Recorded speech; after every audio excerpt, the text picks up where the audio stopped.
Students, पिछले कल हमने पढ़ा था यूरोपियन यूनियन के बारे में। और यूरोपियन यूनियन जो है वो सेकंड लार्जेस्ट डिफेंस फोर्स है वर्ल्ड में, और सेकंड लार्जेस्ट इकोनॉमी है आफ्टर यूएसए यूरोपियन यूनियन की। और European Union has its own flag, national anthem and its own parliament, तो and its own currency euro. तो ये इसके फीचर्स थे और जो हमने पढ़ा था। आज हम डिस्कस करेंगे Association of South East Asian Nations. Association of South East Asian Nations, तो ये है Association of South East Asian Nations, इसको बोलते हैं ASEAN. Take a look at the political map of the world. Which countries would you say fall in the southern eastern region of Asia. तो अगर आप world का map देखें तो कौन सी कंट्री जो है साउदर्न, साउथ और ईस्ट में पड़ती हैं एशिया के। Before and during the second world war, before the second world war और during the second world war, जब सेकंड वर्ल्ड वार चल रहा था और उससे पहले, this region of Asia suffered the economic and political consequences repeated colonialisms. जैसे आप जानते हैं कि ये जो रीजन था, यहाँ पे क्या था कि कॉलोनियलिज्म था। कॉलोनियलिज्म मतलब ये कंट्रीज़ जो थे यूरोपियन कंट्रियों के अधीन थे, मतलब उनके पॉलिटिकल और राजनीतिक जो अधिकार थे वो इन लोगों ने ले लिए थे, मतलब इनको गुलाम बना दिया था। At the end of the war it confronted problems of nation building. और जब इनको फ्रीडम मिल गई तो उसके बाद इनको प्रॉब्लम्स आ गई नेशन बिल्डिंग की, मतलब अपने नेशन को किस तरह से बिल्ड करना है, इन्होंने किस तरह से डेवलपमेंट करनी है। The ravages of poverty and economic backwardness and the pressure to align with one great power or another during the cold war. तो जो इनके पास इनकी गरीबी थी, बैकवर्डनेस थी, और इन पे जो प्रेशर था डेवलपमेंट का, और cold war, during cold war, this was a recipe for conflict which the countries of South East Asia could ill afford. तो ये इनके ऊपर जो इनकी जो कॉन्फ्लिक्ट्स थी कंट्रियों की कोल्ड वार के टाइम में, South East Asia could ill afford. तो इन जो साउथ ईस्ट का जो एरिया था, एशिया की जो कंट्रीज़ थी, ये मतलब इनकी हालात जो थे वो बदतर थे। Efforts at Asian and third world unity such as the Bandung conference and the non aligned movement were ineffective in establishing their conventions for informal cooperation and interaction. अब इनको क्या हुआ कि इनकी जो एफर्ट्स थी थर्ड वर्ल्ड यूनिटी की, जब इनको थर्ड वर्ल्ड कंट्रीज़ भी कहा जाता है, तो बैंडन कॉन्फ्रेंस में जब नॉन लाइन मूवमेंट इन्होंने फॉरेन पॉलिसी को अडॉप्ट किया, तब से द साउथ ईस्ट एशियन जो नेशंस थे alternative by establishing the Association of South East Asian Nations. तो इनके पास एक अल्टरनेट था जो अपनी पावर को इंक्रीज़ करने का, वो था association of South East Asian Nations. तो इन्होंने एक एसोसिएशन बना दी, एक संगठन बना दिया जिसका नाम रख दिया ASEAN, association of South East Asian Nations. ये है south East Asian Nations. ASEAN was established in 1967। ये आपने मेन पॉइंट याद रखना है कि आसियान जो था वो 1967 में एस्टैब्लिश हुआ by the 5 countries of this reason.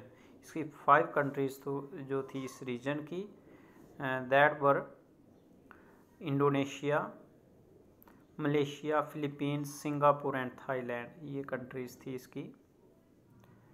Bye signing the Bangkok declaration, Bangkok में ये इनकी डिक्लेरेशन हुई। The objectives of ASEAN were primarily to accelerate economic growth. तो ऑब्जेक्टिव क्या थे आसियान को एस्टैब्लिशमेंट करने के? एक था टू एक्सीलेट, यहाँ से आप लिख सकते हैं इसके objective, to accelerate economic growth and though that social progress and cultural development. और ये ऑब्जेक्टिव जो इनका इकोनॉमिक ग्रोथ का था वो सोशल प्रोग्रेस करने के लिए और कल्चरल डेवलपमेंट। सेकेंडरी ऑब्जेक्टिव, और दूसरा जो ऑब्जेक्टिव था was to promote regional peace and stability. अपने रीजन में ये चाहते थे कि पीस और स्टेबिलिटी लाएं based on the rule of law and the principle of the United Nations Charter. वो जो ये पीस लाएंगे वो क्या होना चाहिए, वो होना चाहिए रूल ऑफ लॉ के अकॉर्डिंग होना चाहिए। मतलब स्टेबिलिटी लाना चाहते थे, peace and stability rule of law के अकॉर्डिंग। मतलब ये नहीं, मतलब एक इनका कोई कॉन्स्टिट्यूशन के अकॉर्डिंग हो, जैसे यूनाइटेड नेशंस चार्टर के जो तहत कहा गया है। तो over the years Brunei, Darussalam, Vietnam, Lao, PDR, Myanmar, Burma and Cambodia joined ASEAN taking its strength to 10। तो जब इन 5 कंट्रीज़ ने इस्टेब्लिश किया और 5 कंट्रीज़ ने और ज्वाइन किया तो टोटल स्ट्रेंथ हो गई 10। Unlike the European Union, there is a little desire in ASEAN for supranational structures and institutions। तो यूरोपियन यूनियन की तरह आसियान जो है ये भी एक सुपरनेशनल स्ट्रक्चर और इंस्टीट्यूशंस हैं।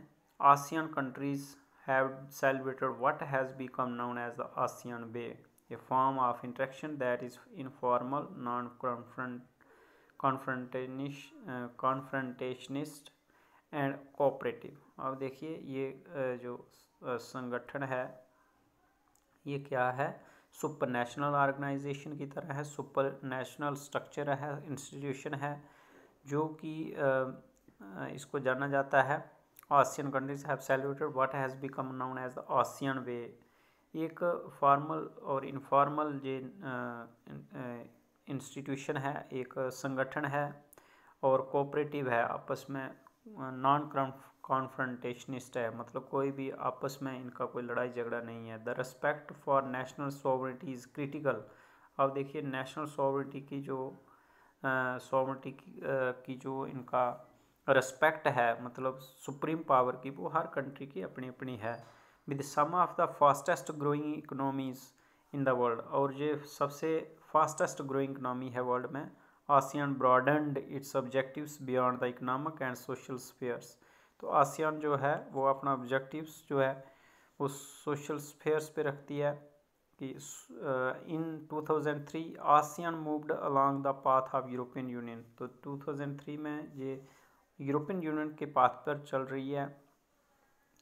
Bye agreeing the establish an ASEAN community comprising 3 pillars, ये 3 पिलरों पे चलती है, namely the ASEAN security community. एक पिलर है इसका, जब आपको क्वेश्चन इस तरह से आ सकता है, name the pillars of ASEAN, तो आपने यहाँ से बता देना है the ASEAN security community, the ASEAN economic community and the ASEAN socio cultural community. ये 3 पिलर्स हैं इसके, ये जो आपने याद रखने हैं।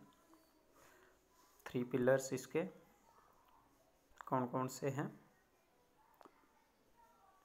ASEAN security community, ASEAN economic community and ASEAN socio cultural community.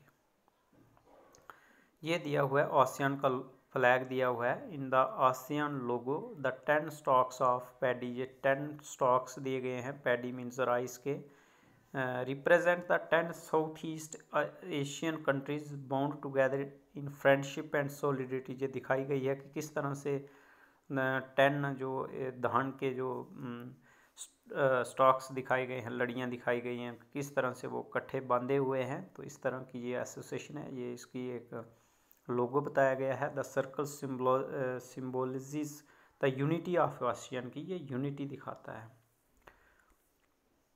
The ASEAN security community was based on the conviction that outstanding territorial disputes should not escalate into armed confrontation. अब ये देखो आसियान सिक्योरिटी जो community है ये किस पे आधारित है, इसकी outstanding territorial disputes should not escalate into armed conflict. जब भी कोई किसी कंट्री का आपस में अगर कोई टेरिटोरियल डिस्प्यूट है तो उसको हमें आर्मी के से एस्केलेट नहीं करना है, मतलब आर्मी से जवाब नहीं देना है, या मतलब मिलिट्री अटैक नहीं करना है, बल्कि उसको पीसफुल तरीके से सॉल्व करना है।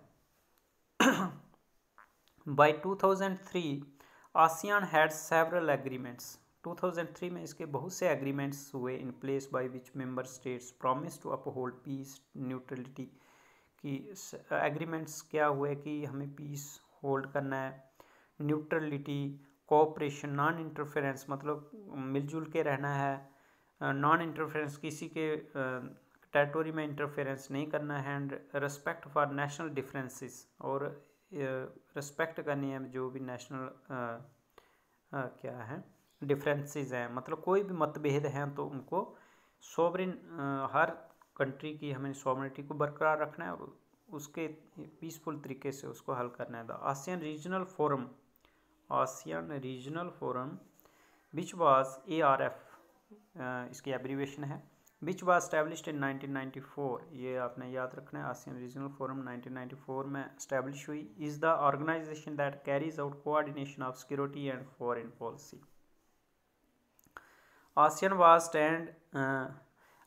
was and still remains principally an economic association। Still अभी तक ये जो एसोसिएशन है ये क्या है, इकोनॉमिक एसोसिएशन है ज़्यादातर, ये पॉलिटिकल एसोसिएशन नहीं है बल्कि इकोनॉमिक एसोसिएशन है। To increase the economic development is the main objective of this association, while the ASEAN region as a whole is a much smaller economy compared to the US and the European Union and Japan। अब ASEAN की अगर economy की बात करें इस region की तो इसकी स्मॉलर इकॉनमी है US, यूरोपियन यूनियन और जापान से कंपैरिजन करें इसका। It's economy is growing much faster than all this, लेकिन इसकी इकॉनमी जो है वो मच फास्ट ग्रो कर रही है। This accounts for the growth in its influence both in the region and beyond.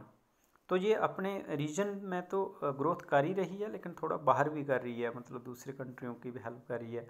The objectives of the ASEAN economic community are to create a common market and production base within ASEAN states and no aid social and economic development in the region. इसका objective जो है ASEAN का वो क्या है, economic community as economic community are to create a common market. इसका है कि कॉमन मार्केट जो ये रीजनल ऑर्गेनाइजेशन है जो मतलब जो इसके मेंबर कंट्री हैं उसके लिए एक कॉमन मार्केट बनाना and production base within ASEAN के अंदर स्टेटों के अंदर, and to aid social and economic development in the region. और बाकी जो रीजन है इस रीजन के जो अदर स्टेट्स हैं अदर कंट्रीज़ हैं उनको सोशल और इकोनॉमिक डेवलपमेंट में मदद देना। The economic community would also like to improve the existing ASEAN dispute settlement mechanism to resolve economic disputes। अब जो ये इकोनॉमिक कम्युनिटी है एज ए इकोनॉमिक कम्युनिटी इसका मकसद है improve the existing ASEAN dispute settlement, कि जो जितने भी डिस्प्यूट्स हैं इसके उसको सेटल करना है, डिस्प्यूट सेटलमेंट मैकेनिज्म बनाना है और इकोनॉमिक डिस्प्यूट्स को ख़त्म करना। ASEAN has focused on creating a free trade area. ASEAN ने और क्या काम किया है, फ्री ट्रेड एरिया रखा, FTA इसको बोलते हैं, for investment, labour and services के लिए। The US and China have already moved fast to negotiate FTAs and ASEAN. United State of America और चाइना ऑलरेडी FTA में है और वो फ्री ट्रेड एरिया रखा हुआ है इन्होंने आसियान के साथ। ASEAN is rapidly growing into a very important regional organization। तो क्या है कि आसियान ये तेज़ी के साथ एक इम्पॉर्टेंट रीजनल ऑर्गेनाइजेशन डेवलप हो रही है, ग्रोथ कर रही है। Its vision 2020 has defined an outward looking role for ASEAN in the international community. 2020 तक इसका विज़न ये था कि ये इंटरनेशनल कम्युनिटी अपने आप को देख रही थी कि वो इंटरनेशनल कम्युनिटी बन जाए। This builds on the existing ASEAN policy to encourage negotiation over conflicts in the region. तो इससे क्या होगा कि जो इसकी एग्जिस्टिंग आसियान जो पॉलिसी है उसको बिल्ड करना है और कॉन्फ्लिक्ट्स के बेस मतलब कहीं पे है तो उस पर बातचीत करनी है और उसको दूर करना है। दस ASEAN has medicated the end of Cambodian conflict. अब देखिए इसने कॉन्फ्लिक्ट्स कौन सी ख़त्म की है, जो कम्बोडियन कॉन्फ्लिक्ट थी, East Timor crisis, and meets annually discuss East Asian cooperation. East Asian cooperation को भी बढ़ावा ये दे रही है। The current economic strength of ASEAN की जो करंट इकोनॉमिक स्ट्रेंथ है, specially its economic relevance as a trading and investment partner to the growing Asian economies such as India and China. अब देखिए जो इसकी करंट इकोनॉमिक स्ट्रेंथ है ASEAN की, वो इकोनॉमिक रेलिवेंस पे ही है, जो ट्रेड कर रही है जे और इन्वेस्ट कर रही है ग्रोइंग एशियन इकोनॉमीज़ के साथ, जैसे सच एज इंडिया और China, makes this an attractive proposition. During the Cold War years, Indian foreign policy did not pay adequate attention to ASEAN. During Cold War के टाइम में जो इंडियन फॉरेन पॉलिसी थी वो ASEAN की तरफ ज़्यादा ध्यान नहीं दे रही थी। But in recent years India has try to make amends.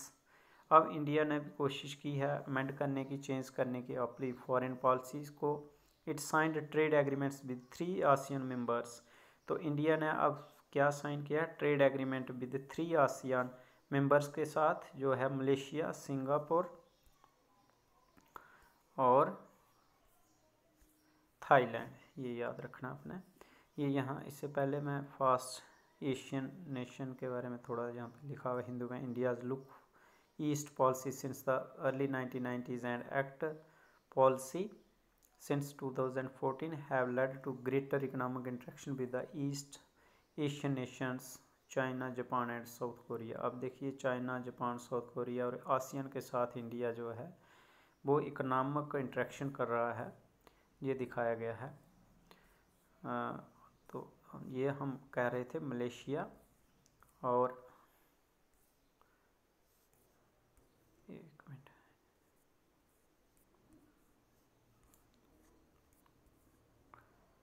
ये थोड़ा डाउन चला गया। तो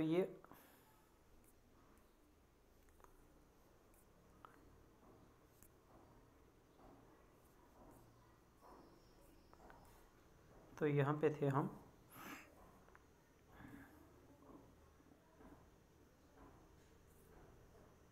members Malaysia, Singapore and Thailand.